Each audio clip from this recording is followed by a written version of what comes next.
गुरुवार व्रत कथा। भारतवर्ष में एक राजा राज्य करता था। वह बड़ा प्रतापी और दानी था। नित्य गरीबों और ब्राह्मणों की सहायता करता था। ये बात उसकी रानी को अच्छी नहीं लगती। वो ना ही गरीबों को दान देती, ना ही भगवान का पूजन करती और राजा को भी दान देने से मना किया करती। एक दिन राजा शिकार खेलने वन को गए हुए थे तो रानी महल में अकेली थी। उसी समय बृहस्पति देव साधु वेश में राजा के महल में भिक्षा के लिए गए और भिक्षा मांगी। रानी ने भिक्षा देने से इनकार किया और कहा, हे साधु महाराज, मैं तो दान पुण्य से तंग आ गई हूँ। मेरा पति सारा धन लुटाता रहता है। मेरी इच्छा है कि हमारा सारा धन नष्ट हो जाए, फिर न रहेगा बांस और ना बजेगी बांसुरी। साधु ने कहा, देवी, तुम तो बड़ी अजीब हो। धन और संतान तो सभी चाहते हैं, पुत्र और लक्ष्मी तो पापी के घर भी होने चाहिए।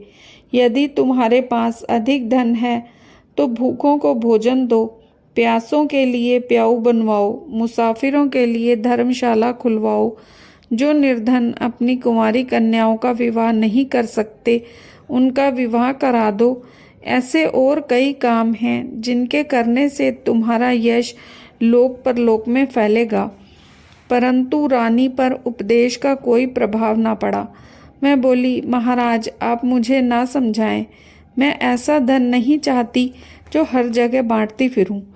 साधु ने उत्तर दिया, यदि तुम्हारी ऐसी इच्छा है तो तथास्तु। तुम ऐसा करना कि बृहस्पतिवार को घर लीपकर पीली मिट्टी से अपना सिर धोकर स्नान करना, भट्टी चढ़ाकर कपड़े धोना। ऐसा करने से सारा धन नष्ट हो जाएगा। इतना कह साधु महाराज वहाँ से आलोप हो गए। जैसे ही साधु कह कर गए वैसे ही रानी ने किया। 6 बृहस्पतिवार ही बीते कि उसका समस्त धन नष्ट हो गया और भोजन के लिए दोनों तरसने लगे, सांसारिक भोगों से दुखी रहने लगे। अब तो वह राजा से कहती कि तब वह राजा रानी से कहने लगा कि तुम यहाँ पर रहो, मैं दूसरे देश में जाऊँ, क्योंकि यहाँ पर सभी मनुष्य मुझे जानते हैं। इसीलिए कोई ऐसा कार्य नहीं कर सकता। देश चोरी परदेश भीख के बराबर है। ऐसा कहकर राजा परदेश चला गया। वह वहाँ जंगल जाता और लकड़ी काट कर लाता, शहर में बेचता। इस तरह जीवन व्यतीत करने लगा। एक दिन दुखी होकर जंगल में एक पेड़ के नीचे आसन जमाकर बैठ गया। अपनी दशा को याद करके व्याकुल होने लगा। बृहस्पतिवार का दिन था। एकाएक उसने देखा कि निर्जन वन में एक साधु प्रकट हुए। वह साधु वेश में स्वयं बृहस्पति देवता थे। लकड़हारे के सामने आकर बोले, हे लकड़हारे, तू सुनसान जंगल में चिंता मग्न क्यों बैठा है? लकड़हारे ने दोनों हाथ जोड़कर प्रणाम किया और उत्तर दिया, महात्मा जी, आप सब कुछ जानते हैं, मैं क्या कहूँ। ये कहकर रोने लगा और साधु को अपनी कथा सुनाई। महात्मा जी ने कहा, तुम्हारी स्त्री ने बृहस्पति के दिन बृहस्पति भगवान का निरादर किया है, जिसके कारण वे रुष्ट होकर उन्होंने तुम्हारी ये दशा कर दी। अब तुम चिंता को दूर कर मेरे कहने पर चलो तो तुम्हारे सब कष्ट दूर हो जाएंगे और भगवान पहले से भी अधिक संपत्ति देंगे।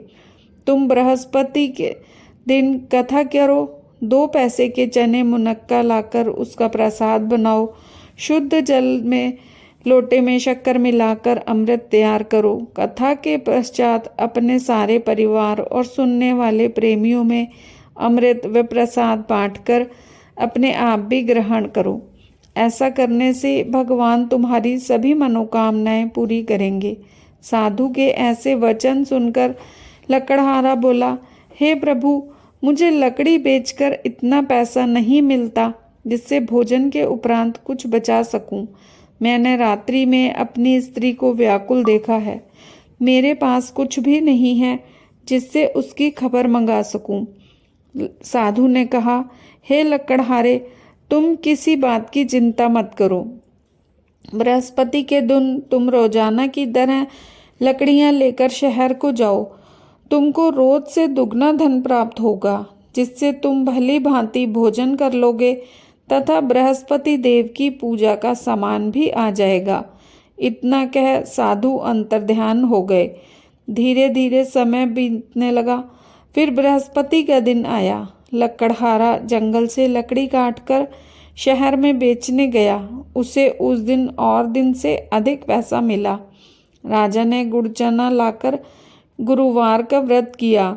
उस दिन से उसके सभी कलेश दूर हुए। परंतु जब दोबारा गुरुवार आया तो वह व्रत करना भूल गया। इस कारण भगवान नाराज हो गए। उस दिन नगर के राजा ने विशाल यज्ञ का आयोजन किया तथा शहर में ये घोषणा करा दी कि कोई भी मनुष्य अपने घर में भोजन न बनावे, न आग जलावे। समस्त जनता मेरे यहाँ भोजन करने आए। इस आज्ञा को जो नहीं मानेगा उसे फांसी की सजा दी जाएगी। इस तरह की घोषणा संपूर्ण नगर में करवा दी गई। राजा की आज्ञा अनुसार शहर के सभी लोग भोजन करने गए, लेकिन लकड़हारा कुछ देर से पहुंचा, इसीलिए राजा उसको अपने साथ घर लिवा ले गए और जाकर भोजन करा रहे थे तो रानी की दृष्टि उस खूंटी पर पड़ी जिस पर उसका हार लटका हुआ था। वो हार वहां न दिखाई दिया। रानी ने निश्चय किया कि मेरा हार इसी मनुष्य ने चुराया है। उस समय सिपाहियों को बुलाकर उसको कारागार में डलवा दिया। जब लकड़हारा कारागार में पड़ गया तो बहुत दुखी होकर विचार करने लगा कि न जाने कौन से पूर्व जन्म के कर्म मुझे इस तरह से दुख प्राप्त हो रहा है, और उसी साधु को याद करने लगा जो जंगल में मिला था। उसी समय तत्काल बृहस्पति देव साधु के रूप में प्रकट हो और उसकी दशा को देखकर कहने लगे, अरे मूर्ख, तूने बृहस्पति देव की कथा नहीं करी, इस कारण तुझे दुख प्राप्त हुआ है। अब चिंता मत कर। बृहस्पति के दिन कारागार के दरवाजे पर 4 पैसे पड़े मिलेंगे। उनसे तू बृहस्पति देव की पूजा करना, तेरे सभी कष्ट दूर हो जाएंगे। बृहस्पति के दिन उसे 4 पैसे मिले। लकड़हारे ने कथा कही। उसी रात्रि को बृहस्पति देव ने उस नगर के राजा को स्वप्न में कहा, हे राजा, तुमने जिस आदमी को कारागार में बंद कर दिया है वह निर्दोष है, वह राजा है, उसे छोड़ देना। रानी का हार उसी खूंटी पर लटका है।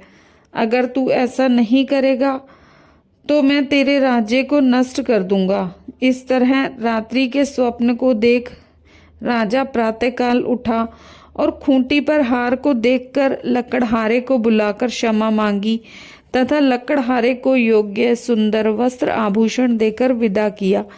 बृहस्पति की आज्ञा अनुसार लकड़हारा अपने नगर को चल दिया। जब राजा अपने नगर में के निकट पहुंचा तो उसे बड़ा आश्चर्य हुआ। नगर में पहले से अधिक बाग, तालाब और कुएं तथा बहुत सी धर्मशालाएं, मंदिर आदि बन गए थे। राजा ने पूछा, ये सब किसका है? लोग कहने लगे, ये सब रानी और बांदी के हैं। तो राजा को आश्चर्य हुआ और गुस्सा भी आया।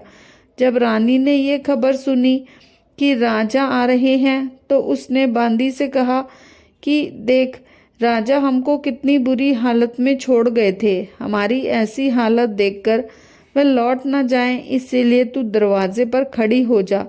आज्ञा अनुसार दासी दरवाजे पर खड़ी हो गई और जब राजा आए तो उन्हें अपने साथ लेवा लाई। तब राजा ने क्रोध करके अपनी रानी से पूछा कि ये सब धन तुम्हें कैसे प्राप्त हुआ? तब रानी ने कहा, हमें ये सब धन बृहस्पति देव के प्रभाव से प्राप्त हुआ है। राजा ने निश्चय किया कि 7 रोज बाद तो सभी बृहस्पति देव का पूजन करते हैं, परंतु मैं दिन में 3 बार कहानी कहा करूँगा तथा रोज व्रत किया करूँगा। अब हर समय राजा के दुपट्टे में चने की दाल बंधी रहती तथा दिन में 3 बार कहानी कहता। एक रोज राजा ने विचार किया कि चलो अपनी बहन के यहाँ हो आवें। इस तरह निश्चय कर राजा घोड़े पर सवार हो अपनी बहन के यहाँ चलने लगा। मार्ग में उसने देखा कि कुछ आदमी एक मुर्दे को लिए जा रहे हैं। उन्हें रोककर राजा कहने लगा, अरे भाइयों, मेरी बृहस्पति की कथा सुन लो। वे बोले, लो, हमारा तो आदमी मर गया, इसको अपनी कथा की पड़ी है। परंतु कुछ आदमी बोले, अच्छा, हम तुम्हारी कथा सुन लेंगे। राजा ने दाल निकाली। जब कथा आधी हुई कि मुर्दा हिलने लगा, और जब कथा समाप्त हुई तो राम राम करके उठ खड़ा हुआ। आगे मार्ग में उसे एक किसान खेत में हल चलाता मिला। राजा ने उसे देखा और बोला, अरे भैया, तुम मेरी बृहस्पति की कथा सुन लो। किसान बोला, जब तक मैं तेरी कथा सुनूंगा तब तक 4 हरिया खेत जोत लूंगा। जा अपनी कथा किसी और को सुनाना। इस तरह राजा आगे चलने लगा। राजा के हटते ही बैल पछाड़ खाकर गिर गए तथा उसके पेट में बड़ी जोर से दर्द होने लगा। उस समय उसकी माँ रोटी लेकर आई। उसने जब ये देखा तो पुत्र से सब हाल पूछा और बेटे ने सभी हाल बताया तो बुढ़िया दौड़ी दौड़ी उस घुड़सवार के पास गई और उससे बोली कि मैं तेरी कथा सुनूंगी, तू अपनी कथा मेरे खेत पर चलकर कहना। राजा ने बुढ़िया के खेत पर जाकर कथा कही, जिसको सुनते ही बैल उठ खड़े हुए तथा किसान के पेट का दर्द भी बंद हो गया। राजा अपनी बहन के घर पहुंचा। बहन ने भाई की खूब मेहमानी की। दूसरे रोज राजा जागा तो देखने लगा कि सब लोग भोजन कर रहे हैं। राजा ने अपनी बहन से कहा कि ऐसा कोई मनुष्य है जिसने भोजन नहीं किया हो और मेरी बृहस्पति की कथा सुन ले। बहन बोली, हे भैया, ये देश ऐसा ही है कि यहाँ लोग पहले भोजन करते हैं, बाद में अन्य काम करते हैं। अगर कोई पड़ोस में हो तो देख आऊं। ऐसा कहकर देखने गई, परंतु उसे कोई ऐसा व्यक्ति नहीं मिला जिसने भोजन न किया हो। अतः वह कुम्हार के घर गई जिसका लड़का बीमार था। उसे मालूम हुआ कि उनके यहाँ 3 रोज से किसी ने भोजन नहीं किया है। रानी ने अपने भाई की कथा सुनने के लिए कुम्हार से कहा। वह तैयार हो गया। राजा ने जाकर बृहस्पति की कथा कही, जिसको सुनकर उसका लड़का ठीक हो गया। अब तो राजा की प्रशंसा होने लगी। एक रोज राजा ने अपनी बहन से कहा कि हे बहन, अब हम अपने घर को जाएंगे, तुम भी तैयार हो जाओ। राजा की बहन ने अपनी सास से कहा। सास ने कहा, हाँ चली जा, परंतु अपने लड़कों को मत ले जाना, क्योंकि तेरे भाई के कोई औलाद नहीं है। बहन ने कहा, भैया मैं तो चलूंगी, पर कोई बालक नहीं जाएगा। राजा बोला, जब कोई बालक नहीं चलेगा तब तुम क्या करोगी? बड़े दुखी मन से राजा अपने नगर को लौट आया। राजा ने रानी से कहा, हम निर्वंशी हैं, हमारा मुंह देखने का धर्म नहीं है और कुछ भोजन नहीं किया। रानी बोली, हे प्रभु, बृहस्पति देव ने हमें सब कुछ दिया है, वे हमें औलाद अवश्य देंगे। उस रात को बृहस्पति देव ने राजा से स्वप्न में कहा, हे राजा, उठ, सभी सोच त्याग दे, तेरी रानी गर्भ से है। राजा को ये बात सुनकर बड़ी खुशी हुई। 9वें महीने में उसके गर्भ से एक सुंदर पुत्र पैदा हुआ। तब राजा बोला, हे रानी, स्त्री बिना भोजन के रह सकती है, बिना कहे नहीं रह सकती। जब मेरी बहन आवे तो तुम उनसे कुछ मत कहना। रानी ने सुनकर हाँ कर दिया। जब राजा की बहन ने यह शुभ समाचार सुना तो वह बहुत खुश हुई तथा बधाई लेकर अपने भाई के यहाँ आई। तभी रानी ने कहा, घोड़ा चढ़कर तो नहीं आई, गधा चढ़ी आई। राजा की बहन बोली, भाभी, मैं इस प्रकार ना कहती तो तुम्हें औलाद कैसे मिलती? बृहस्पति देव ऐसे ही हैं, जिसके मन में कामनाएं हैं सभी को पूर्ण करते हैं।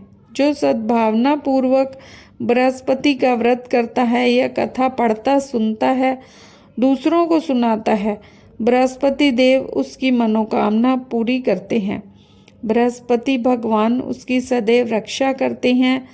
संसार में जो मनुष्य सद्भावना से भगवान जी का पूजन व्रत सच्चे हृदय से करते हैं, तो उनकी सभी मनोकामनाएं पूर्ण करते हैं। जैसी सच्ची भावना से राजा और रानी ने उनकी कथा का गुणगान किया तो उनकी सभी इच्छाएं बृहस्पति देव जी ने पूर्ण की।